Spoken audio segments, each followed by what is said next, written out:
Bismillahirrahmanirrahim.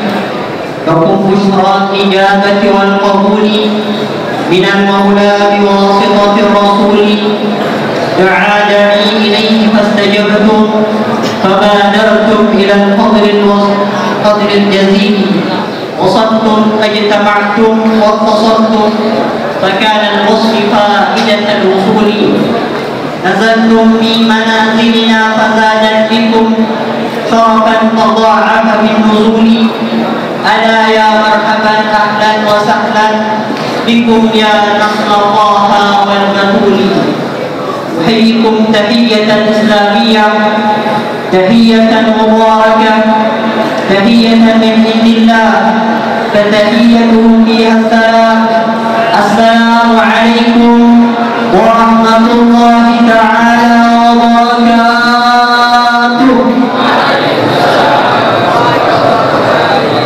Alhamdulillahilladzi ja'alana khairu ummatin 'ala al-itlaq fatir as-samawati wal ardi wa basit al-arzaq wa ashhadu an la ilaha illallah rabbul malikil khallaq wa ashhadu anna sayyidana muhammadan 'abduhu wa rasuluhu al-mab'uth li tamami makarim al-akhlaq.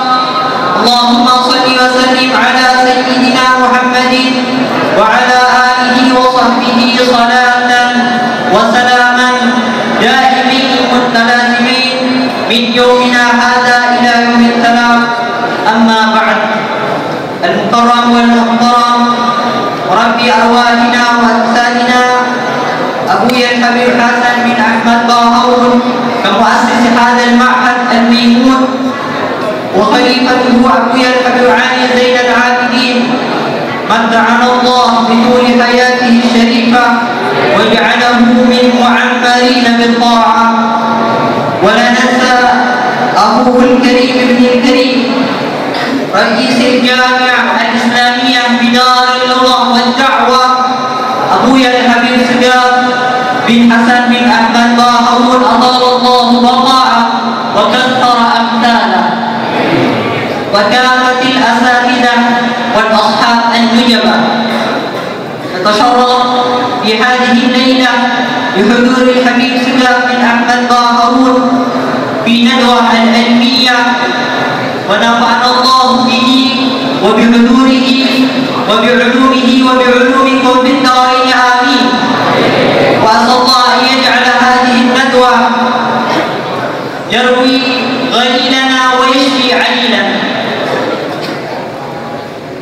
فأنا كرئيس البرنامج لا أطول الكلام لأن كثرة الكلام بلا، فأود أن أقرأ إليكم ترتيب البرنامج في هذه الليلة بدءا من افتتاح ثم قراءة من آية البينة ووصولا إلى الندوة الإسلامية. فهيا بنا نقرأ الفاتحة.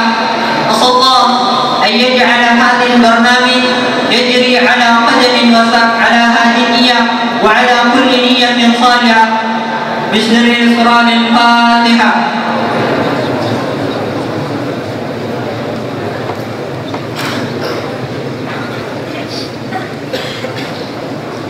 وندخل إلى الجولة الثانية ألا وهي قراءة ما تيسر من آيات البينات التي سنتلوها أخينا الكرام زكريا من خطيانا والميكروفون مفوض إليه.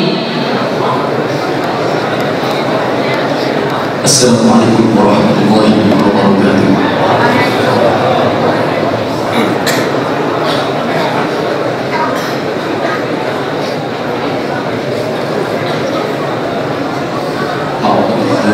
الشيطان الرجيم.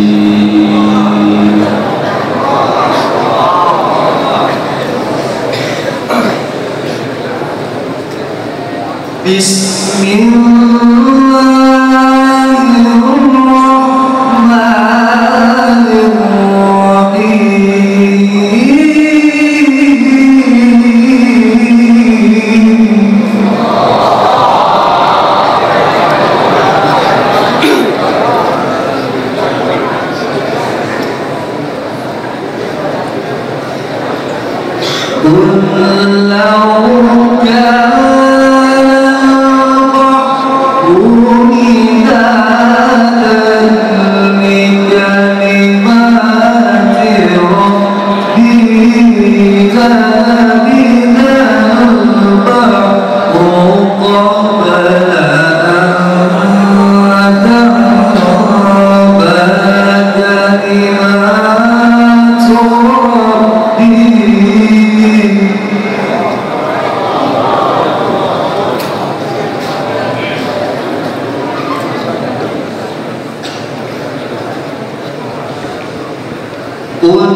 وننتقل إلى برنامج الثالثة ألا وهي الندوة العلمية،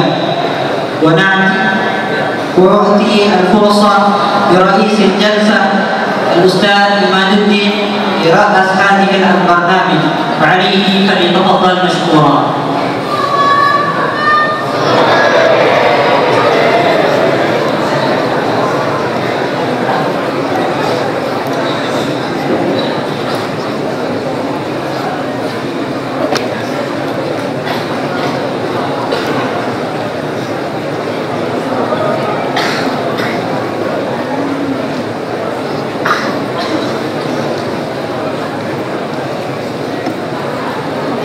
Assalamualaikum warahmatullahi wabarakatuh.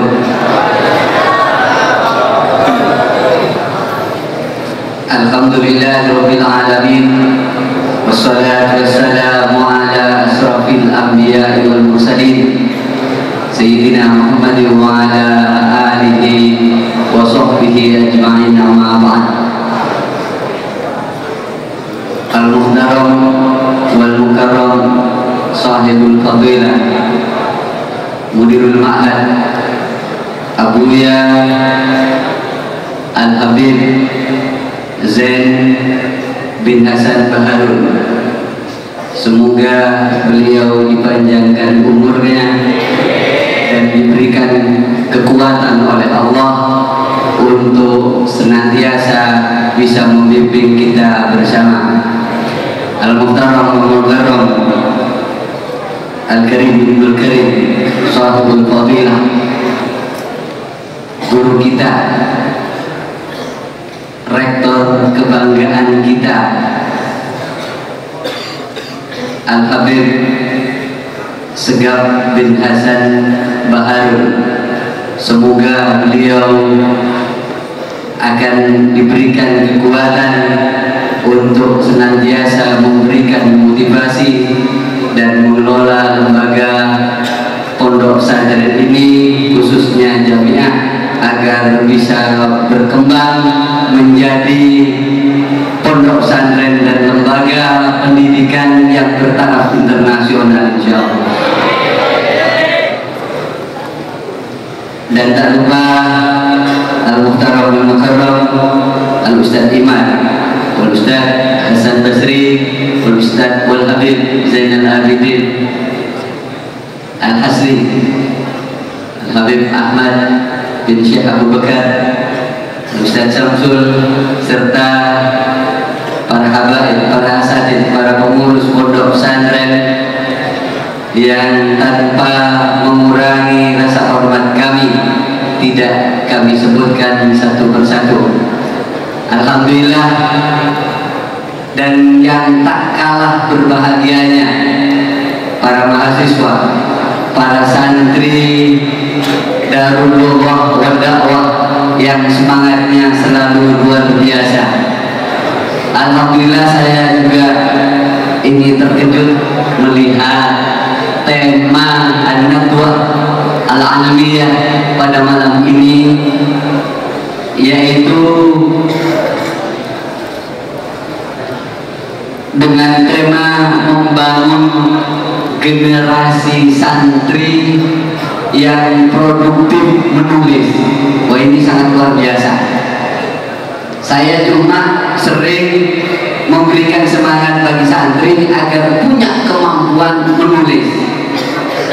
Tetapi ini judulnya, temanya membangun generasi santri yang produktif menulis. Sangat luar biasa. Dan sangat luar biasanya lagi, pembicara pada saat ini adalah beliau, rektor kita,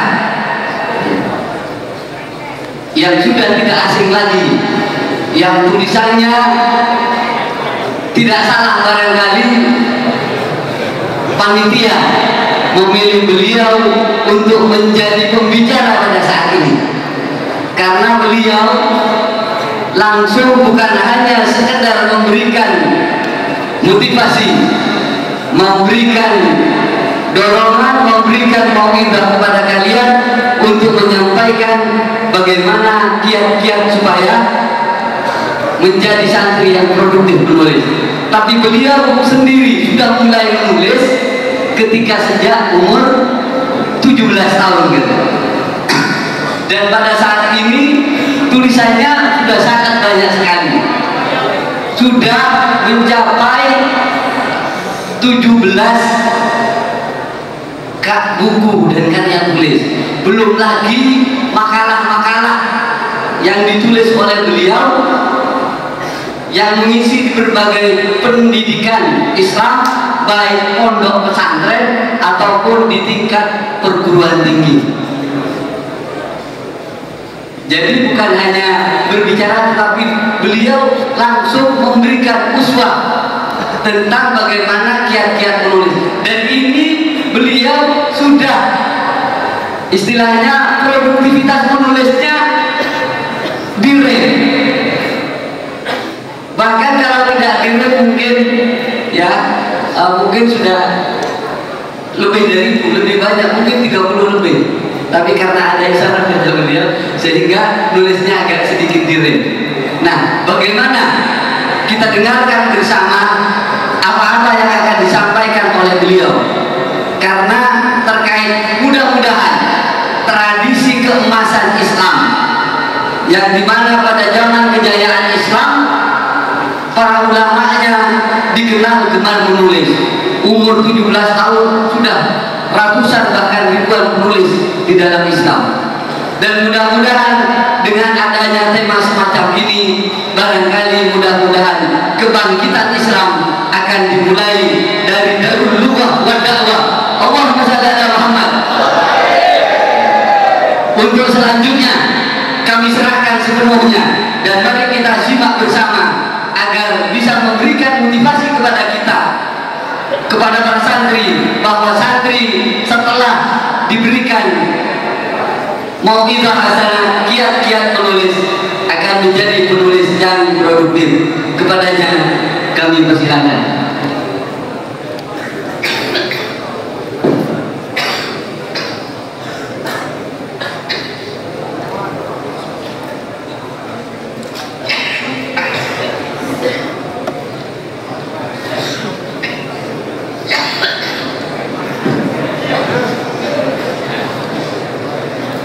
Assalamualaikum warahmatullahi wabarakatuh.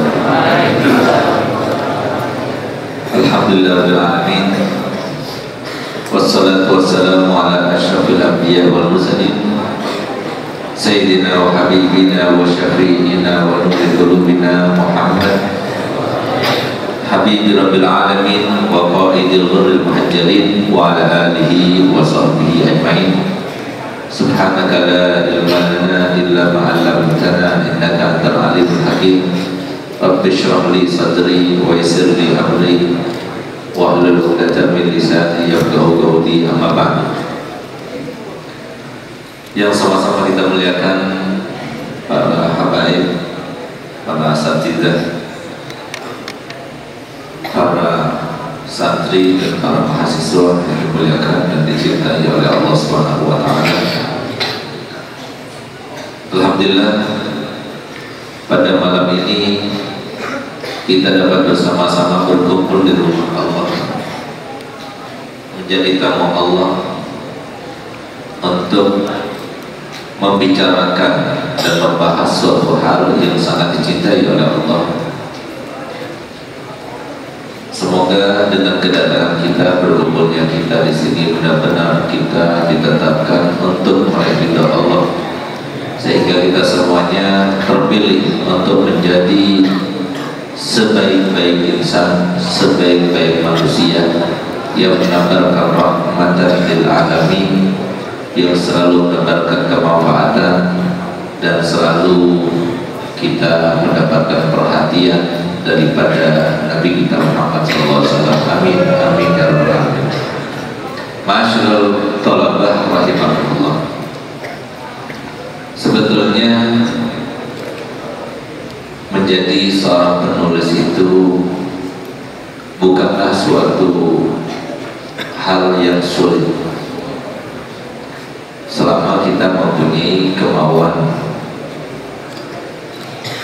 Jadi inti untuk menjadi seseorang yang penulis itu berkaitan dengan dua hal, berkaitan dengan orientasi dan motivasi.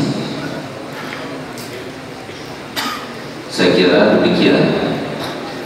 Sedangkan awal mula kenapa saya menulis, biar kita tahu maksud tujuannya, karena setiap penulis mempunyai metodologi dalam menulis itu masing-masing berbeda, mempunyai tujuan-tujuan yang berbeda antara satu penulis dengan penulis lainnya. Begitu pula mutu dalam penulisannya itu juga berbeda-beda. Oleh karena itu, kalau bisa diartikan seperti Ustadz ini penulis, tapi bukan penulis yang murni penulis,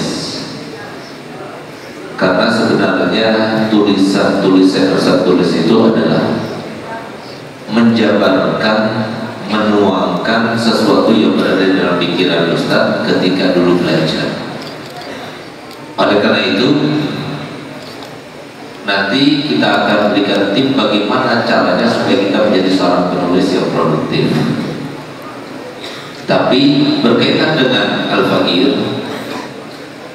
yang entah apa yang dikatakan oleh beberapa orang, katanya Al-Faqir ini anaknya Abuya yang rakus katanya, semuanya diambil. Abuya ini pidato, Ustaz ambil. Abuya ngajarnya enak, Ustaz ambil. Abuya penulis, Ustaz juga ambil. Jadi sekarang Ustaz rakus ambil semuanya. Banyak orang yang berkata demikian. Artinya bukan berarti tidak mau bagi-bagi.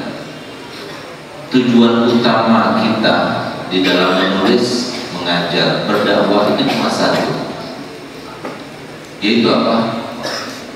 Menyampaikan amanah yang telah Allah berikan kepada diri kita, di mana itu adalah tersematkan dalam umatnya Nabi Muhammad SAW. Siapapun di antara kita yang mengaku sebagai umat Nabi Muhammad SAW, maka harus kita itu tersematkan pada diri kita sifat amar ma'ruf nahi munkar dengan lisan, dengan tulisan, dengan harta dan sebagainya. Maka tergerak dengan tujuan semacam itulah, maka kemudian ketika kita belajar dahulu dimulai dari belajar secara khusus kepada Habib Soleh bin Ahmad Al-Idrus hafizahullah, maka ketika kita belajar, banyak di antara teman-teman kita itu yang merasa tidak mampu untuk meneruskan pelajarannya karena berkaitan dengan sesuatu yang sangat membosankan, itu berkaitan dengan darah haid. Tapi justru kita dari semenjak kecil itu suka dengan tantangan. Sesuatu yang tidak disukai oleh teman-teman kita suka. Bahkan Ustaz dari dulu suka kalau baca majalah itu majalah-majalah perempuan. Jadi yang berkaitan sesuatu yang tidak disukai oleh banyak orang kita baca. Termasuk haid. Ilmu haid adalah ilmu yang sangat membosankan, sehingga Imam Ghazali dalam kitabnya Al-Wajiz, Al-Wasid, Al-Basid, semuanya kita Imam Ghazali semuanya kalau sudah berbicara masalah haid sangat pendek, sangat singkat, tidak seperti bab-bab yang lainnya. Padahal bab-bab yang lainnya itu sangat mengambil halaman yang begitu banyaknya, terutama di kitab Al-Wasid atau Al-Wajiz. Maka ditanyakan oleh salah satu muridnya Gajah Imam, kenapa kau tidak melebarkan dan memaparkan secara luas bab yang berkaitan dengan haid ini? Jawabnya simpel, kata Imam Ghazali, ar-rijal mahidun wal nisa yas'alna. Orang laki tidak ada yang haid, sedangkan perempuan tidak ada yang tanya. Karena itu aku tulis secara simpel saja di dalam kitabku berkaitan dengan haid itu. Tapi justru jadi sebuah tantangan buat Ustaz. Kita belajar selama 3 bulan khusus hanya berkaitan dengan haid. Setiap minggu tulis dengan apa?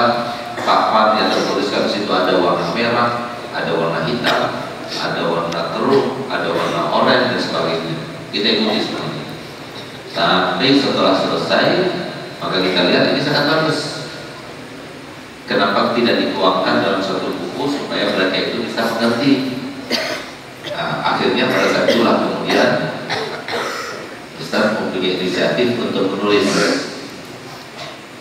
Kemudian Ustaz rangkai dengan kata-kata yang sederhana, dan selalu di dalam metode tulis Ustaz itu selalu menggunakan kata-kata yang sederhana, karena tujuan Ustaz bukan kalangan menengah ke atas, tapi kalangan bawah. Kalau sudah kalangan bawah bisa membaca, apalagi kalangan menengah dan atas. Tapi tujuan utama kita adalah kalangan bawah, dengan bahasa yang sederhana, dengan bahasa yang biasa kita pahami, yang biasa kita pahami daripada guru ketika kita tadinya nggak paham dia paham. Nah, itu bagaimana caranya? Itu yang kita hafal, lalu kita kaitkan, kemudian kita tuangkan dalam tulisan kita. Akhirnya jadilah kitab itu Problematika Haid dan Permasalahan Wanita, yang sekarang itu sudah hampir 300.000 eksemplar semuanya.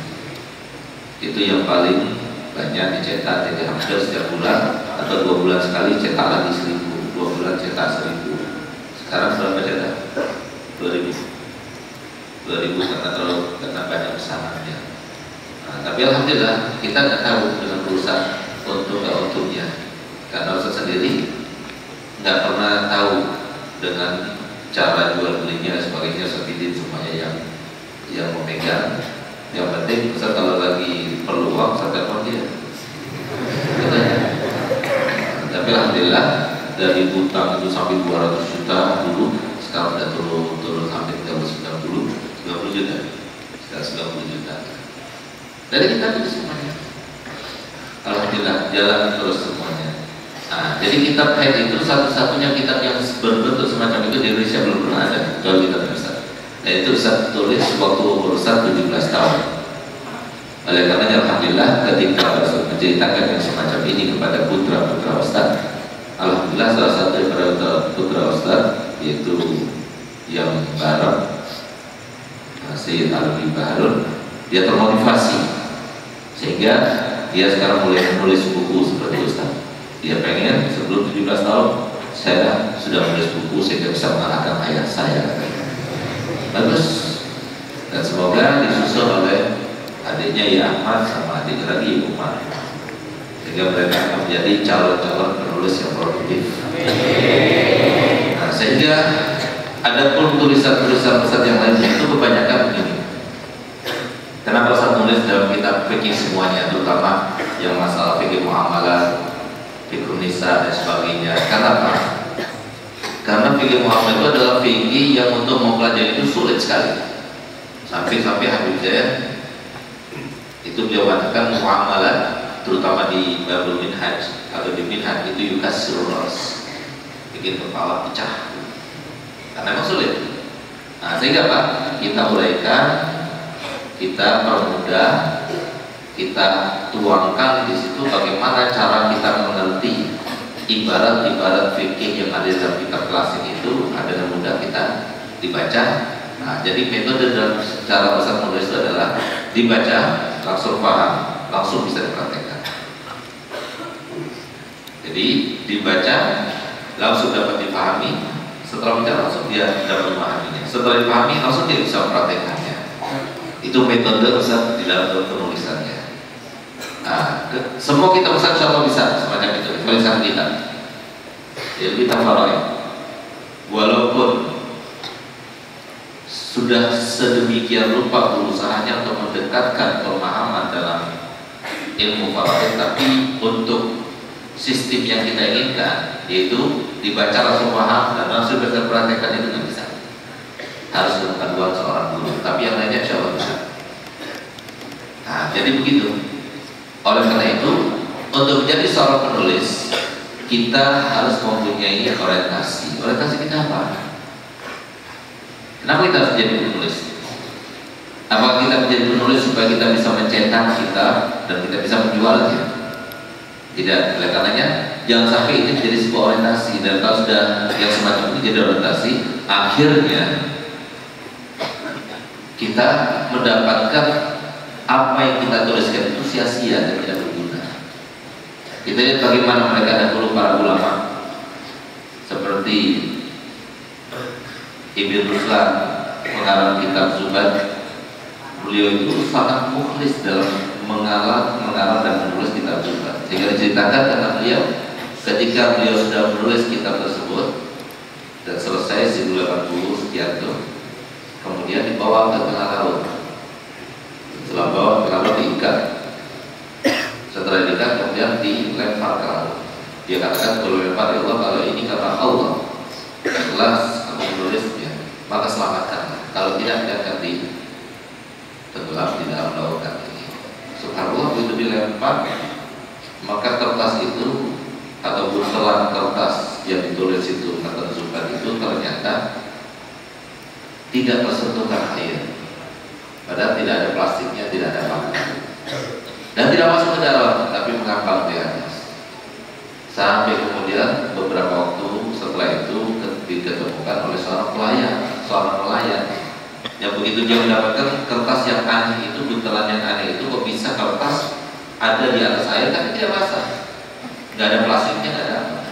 Sesuatu yang sama heran kan, akhirnya diambil, dibawa, ditunjukkan kepada raja. Oleh raja pada saat itu kemudian dicetak dan diperban.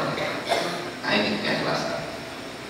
Nah, oleh karena itu kita mempunyai suatu sistem penjualan yang sangat unik. Sampai sekarang belum ada yang bisa menirunya. Mungkin di Indonesia baru bisa. Apa itu sistem penjualannya? Tanya Ustaz Bin. Dan bisa diomongkan, silahkan, bisa dicoba. Gitu. Mau nipu juga nggak apa-apa, Ustaz siap. Gitu. Nah, kenapa? Kalau jual kitab itu enak. Kalau dibayar, alhamdulillah kita dapat dunia akhirat. Nggak dibayar, kita dapat akhirat. Nggak rugi. Oleh karena itu sistem penjualan kita Ustaz dari tahun 99, 98 kalau ada yang pesan kita kirim sampai di tempat baru bayar. Jadi selalu ketika orang masa itu berapa Ustaz sama kos sekalian, tunggu dulu sampai nanti kita penjelasannya dikirim. Dan alhamdulillah dari semenjak tahun 99 sampai sekarang satu kali pun tidak pernah ketipu kecuali satu kali saja. Nah, karena apa? Kita yakin dan kita tidak ada orientasi kita untuk menjaga. Yang penting alhamdulillah Pak dia bayar, alhamdulillah. Nggak bayar ya berarti kan pindah rekeningnya dari rekening dunia Ustaz ke rekening akhirat besar. Dan dibacanya Ustaz dapat pahala. Nah, cuma sekali saja saya ketipu dan sekali ketipu masya Allah lumayan. Tuh 7 juta di satu dus pas. Waktu ditelusuri memang itu adalah alamat yang fiktif. Tapi alhamdulillah berpindah dari rekening Ustaz ke rekening di dunia ke rekening akhirat. Tapi manfaat kalau dibaca manfaat bahkan Ustaz punya anak kalau saya punya uang banyak itu Ustaz mau bagi-bagikan. Cuma masalahnya kalau sudah buku dibagikan jadi dan dibaca. Itulah manusia sekarang. Jadi kalau dibeli, ini saya beli, saya nggak baca rugi. Tapi kalau dikasih, malah jadi baca, ditaruh. Nah, jadi lebih dijual supaya dibaca. Karena kalau anak pondok yang beli, saya kasih diskon khusus yang dijual seperti harganya di pondok. Nah, kemudian cara penjualannya pun ambil. Ada uang, bayar. Nggak ada uang, cicil. Nggak bisa bayar, buat tadi. Pesannya keras. Nah, jadi orientasi kita itu seperti itu. Orientasi kita dalam menulis kita itu untuk apa? Menyenangkan hati baginda Rasul Muhammad SAW. Karena pada beliau bersabda, khairun nas anfa'uhum. Sebagai manusia adalah paling bermanfaat manusia. Jadi alhamdulillah kitabnya Ustaz terutama kitab fikih yang fikih muamalat itu, fikih jinayah juga itu menjadi sebuah referensi di universitas yang terkenal, diantaranya di Jogja, bahkan di UI, di Jakarta, Syarif Hidayatullah Jakarta. Nah itu kan untuk memahami sistem muamalah secara klasik atau yang dimuat di dalam kitab klasik sulit untuk kita pahami. Tapi dengan kita membaca kitab fikih muamalah Ustaz atau fikih jinayah Ustaz, maka ketika masuk ke dalam kitab kelasnya itu lebih mudah. Jadi sebagai bahan atau referensi untuk mempermudah kita memahaminya. Nah, jadi itu yang pertama. Yang kedua, niat kita, orientasi kita ketika menulis itu adalah berdakwah ilallah. Karena dakwah itu bukan hanya dengan lisan, tapi juga dengan tulisan. Dakwah itu bukan hanya di atas mimbar. Dakwah itu adalah mengajak kepada seluruh manusia ke jalan yang benar serta mengenalkan jalan yang benar itu. Mengajak manusia ke jalan yang benar itu yang biasa dibawa di dalam mimbar. Sedangkan mengenalkan jalan yang benar itu adalah konsep itu, syariat itu. Jadi kebanyakan di kitab Ustaz itu adalah termasuk yang kedua, menjelaskan, memaparkan jalan yang benar itu. Jadi syariat itu begini loh. Kenapa begini? Apa hikmahnya? Hukumnya bagaimana? Kita uraikan dengan bahasa yang mudah, dengan bahasa yang dikenal oleh seluruh orang Mesir. Dan alhamdulillah di Pondok Putri dan juga di dalam beberapa alma mater itu diajarkan, bahkan dengan kitab itu sendiri diajarkan karena lebih mudah. Jadi saja tinggal menjelaskan saja. Nah, jadi berbeda dengan sistem yang digunakan di dalam pendidikan tingkat tinggi di universitas dan sebagainya, karena mereka itu hanya menggunakan makalah-makalah yang dibuat dan sebagainya, materi-materinya juga dari guru, tidak berpatokan kepada suatu buku. Itu sebenarnya bukan hal yang baik. Kenapa? Berarti tidak akurat. Kalau sesuatu yang tertulis itu sesuatu yang akurat, tapi sesuatu yang hanya ditulis sementara atau makalah dan sebagainya itu sesuatu yang tidak akurat, seakan-akan berdasarkan diri sendiri. Nah, oleh karena itu di antara yang kita akan dapatkan dengan kita hadir di dalam perkuliahan itu adalah cara yang mereka ajarkan ajarkan itu adalah cara-cara yang berlaku dan bermunculan serta menjadi metodologi masyarakat kita sekarang. Nah, itu yang perlu kita ambil. Oleh karena itu saya katakan jangan pernah masuk dalam perkuliahan, banyak yang bisa kita ambil. Karena dengan kita hadir, maka kita bisa mendengarkan pemaparan yang mewakili masyarakat. Dan ingat, kenapa seperti Ustadz ini sampai sekarang masih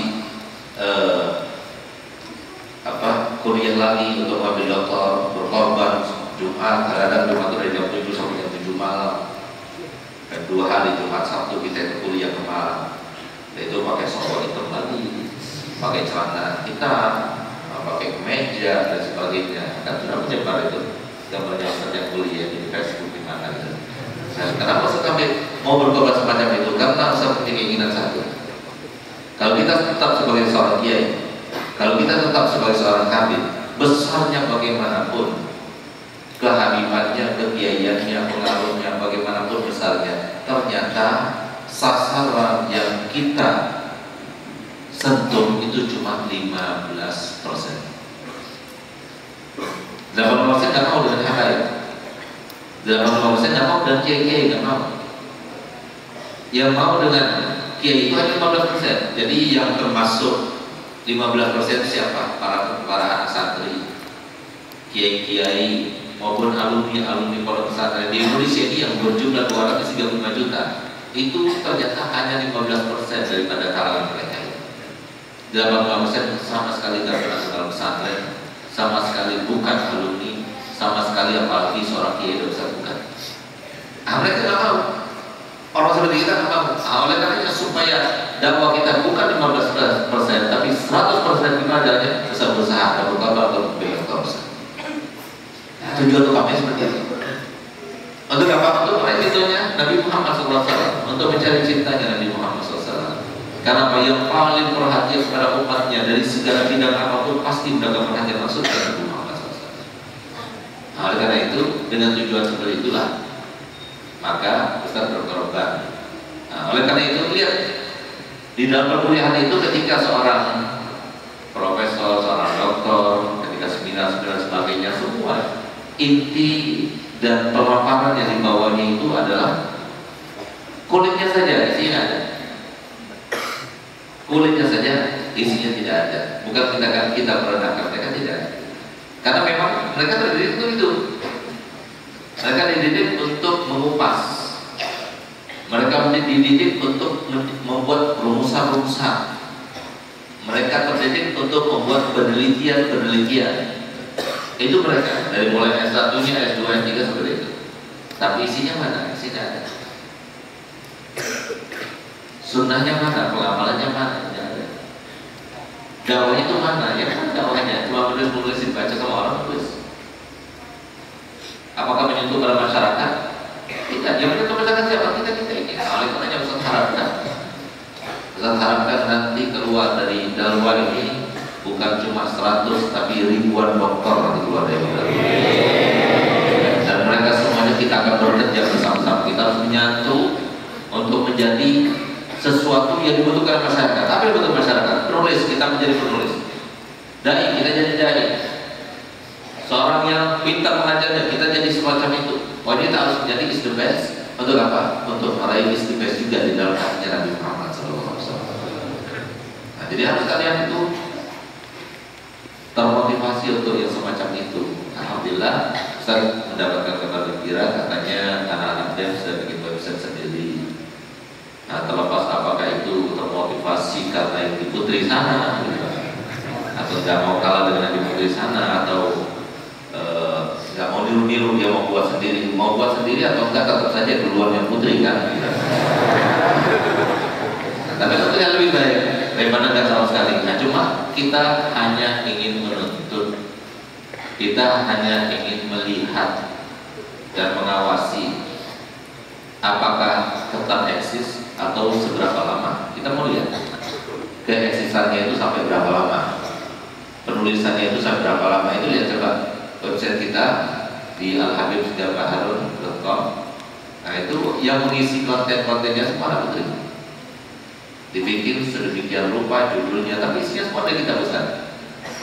Jadi silakan kalian juga semacam itu ambil, diadopsi juga dari website kita, tulis silakan. Atau dengan bentuk yang lainnya silakan.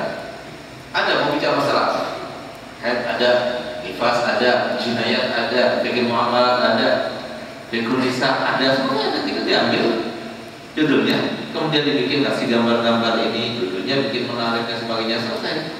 Kita dapat. Nah, kita sudah menjembatani, tinggal kalian saja. Oleh karena kita harus satukan misi dan visi kita. Tujuan kita adalah untuk mencerdaskan masyarakat, mendekatkan mereka pada Allah dan Rasulnya Nabi Muhammad SAW. Harus mempunyai keinginan dan hikmah sebenarnya itu dalam hati kita. Itu yang paling utama. Kenapa kamu menulis untuk itu? Untuk dakwah Allah. Nah, jadi menulis itu sekarang itu sangat mudah. Kenapa? Kita mengerti bahasa Arab. Kita tahu artinya ini. Ketika kita menerjemah, lebih baik jangan diterjemah secara literal. Kita itu menerjemah dengan cara pemahaman. Lalu setelah kita baca pemahamannya begini, kita tuangkan menjadi sebuah tulisan. Itu lebih baik daripada cuma hanya terjemahan saja.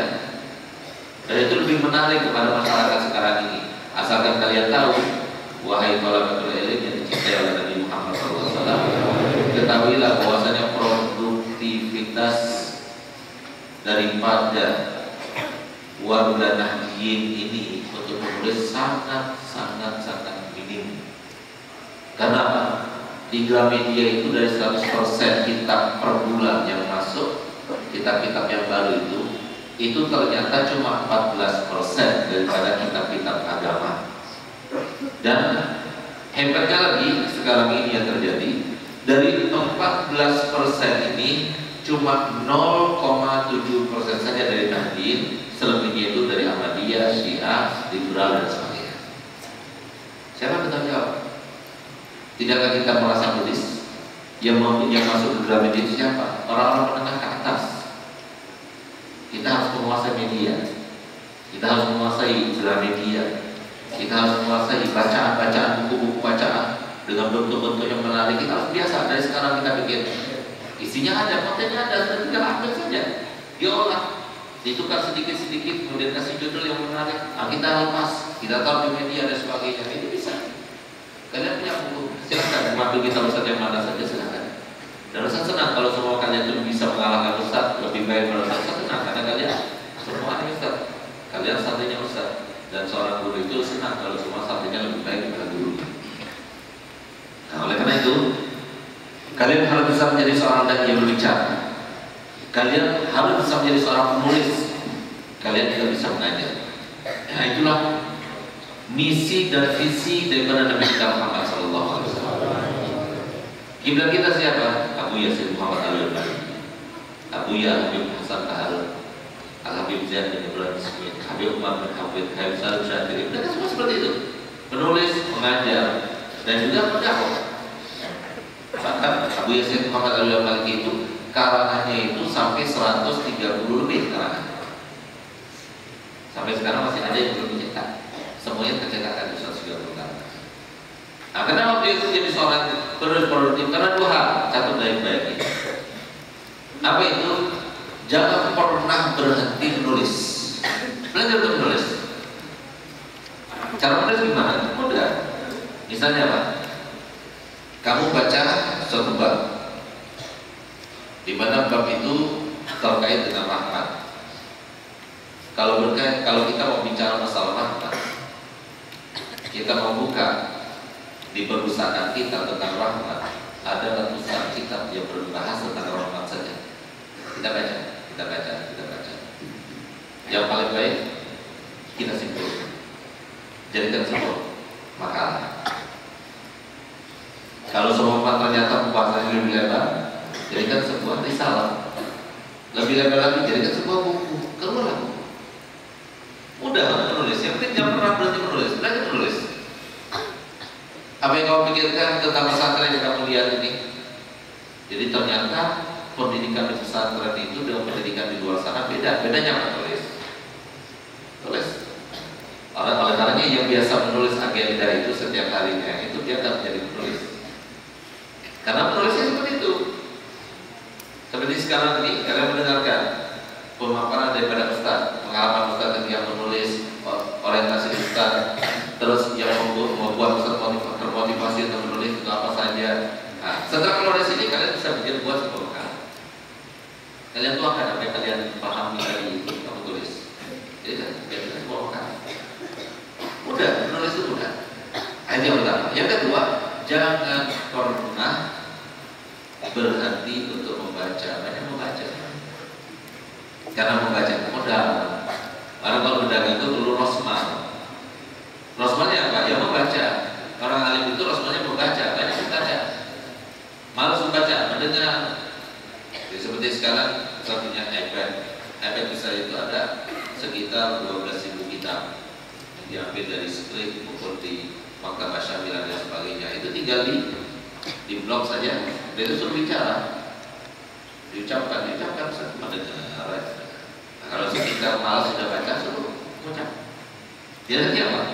Segala fasilitas sekarang ini sudah tersedia sedemikian rupa, sangat-sangat memudahkan. Lihat bagaimana dulu antara Habib Abdullah bin Husain bin Thohir dan Habib Thohir bin Husain bin Thohir.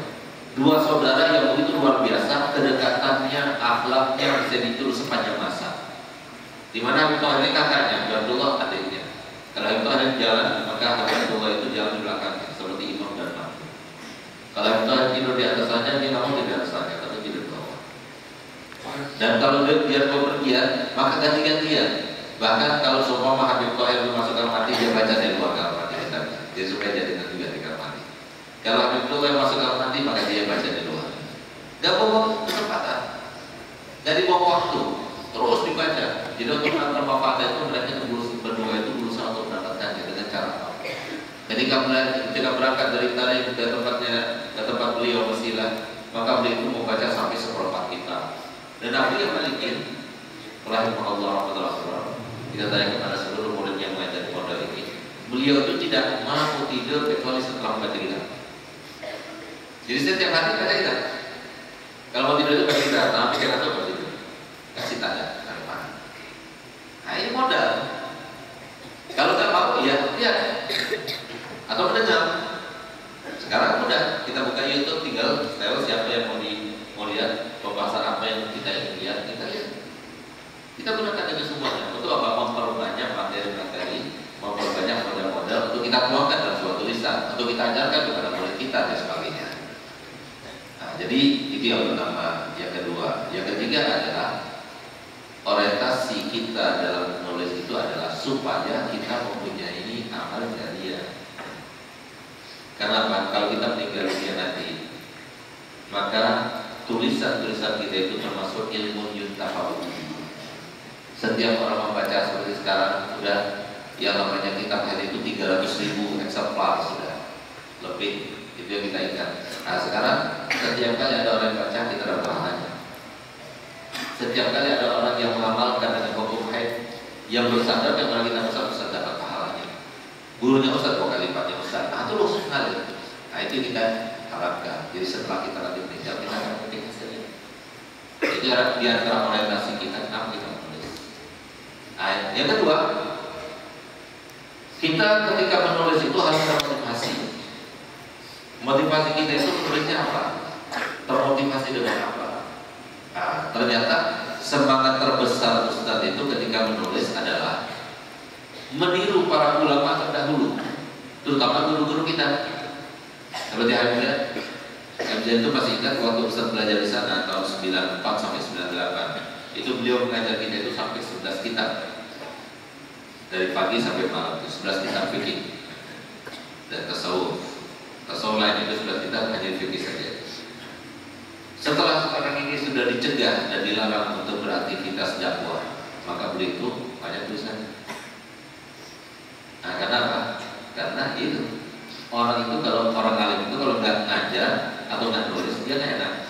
Hiburan mereka itu adalah mengajar dan menulis. Sehingga kita menulis. Nah, sekarang apalagi ibu muda lagi saat menulisnya. Karena saya punya asisten. Tinggal suruh asal menulis.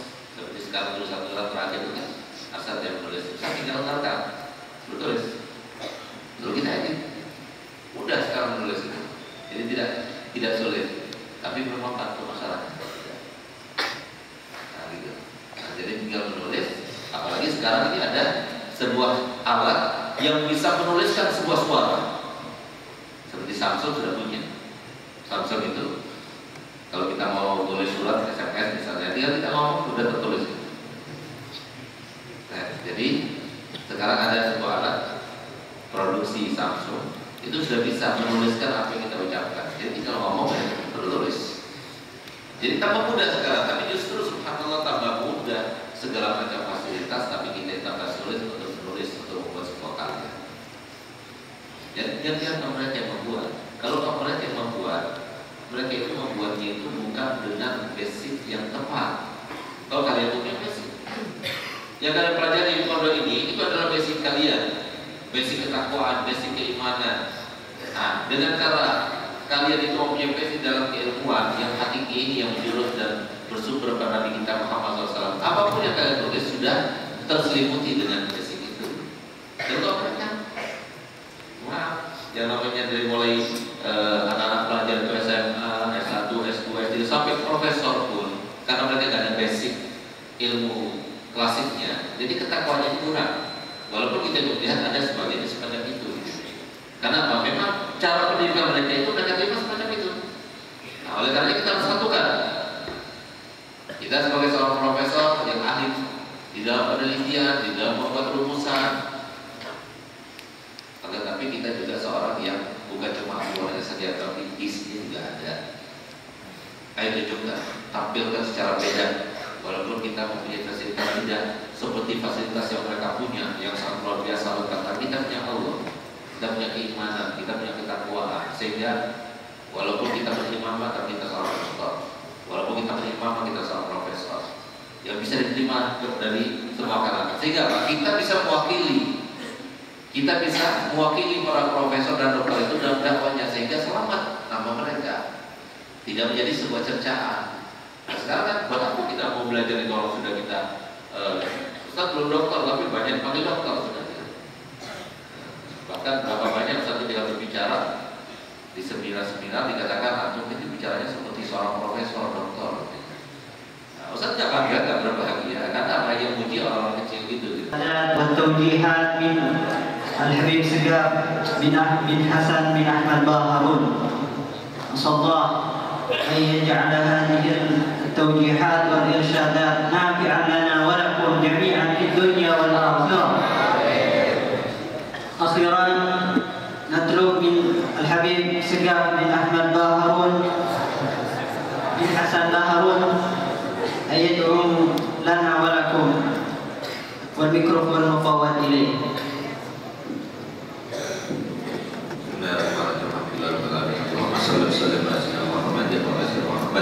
اللهم إنك تعلم أسرارنا وإني تعلم حق معذرتنا وتعلم حاجاتنا وباتنا سؤالنا وتعلم ما في أنفسنا وخلق ذنوبنا. اللهم صلك إيمانا يباشر قلوبنا ويقينا صادقا حتى نعلم أنه لا يصيبنا إلا ما كتبت علينا ورضا بما كتبت علينا إلى جل الإكرام. اللهم اغفر في قلوبنا رجاء ورجاء من سواك حتى لا نرجو أحدا غيرك. اللهم ضبطنا قوتنا وسرعنا وعملنا ولا تسهل عقبتنا ولا تبلغ مسألتنا ولا تجعل على سنتنا مما أتيت أحدا من الأولين والآخرين وخصنا به يا رب العالمين. اللهم نسألك من الخير كله آجله وآجله ما علمنا منه وما لم نعلم ونعوذ بك من الشر كل آجله وآجله ما علمنا منه وما لم نعلم. اللهم نسألك خير ما سألك من عبدك نبيك محمد صلى الله عليه وسلم ونعوذ بك من شر ما سألك من عبدك نبيك محمد صلى الله عليه وسلم. اللهم نسألك الجنة وما قرب إليها من قول أو عمل ونعوذ بك من النار وما قرب إليها من قول أو عمل. اللهم نسألك أن تجعل كل غداء تهديه لنا خيرا بحق الله صلى الله عليه وسلم بشرى صلاة تبشرنا بها ولنا ولدى جميع شاكنا وما علمنا طلبنا طلباتنا من يومنا هذه الآخرة. وصلى الله على سيدنا محمد وعلى آله وسلم. الحمد لله رب العالمين. السلام عليكم ورحمة الله وبركاته. الفاتحة. أجمل منك لم ترى قط عين وأطيب منك لم تلد النساء.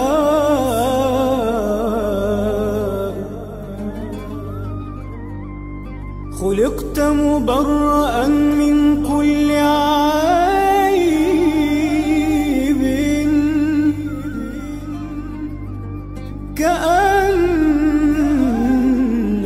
قد خلقت كما تشاء.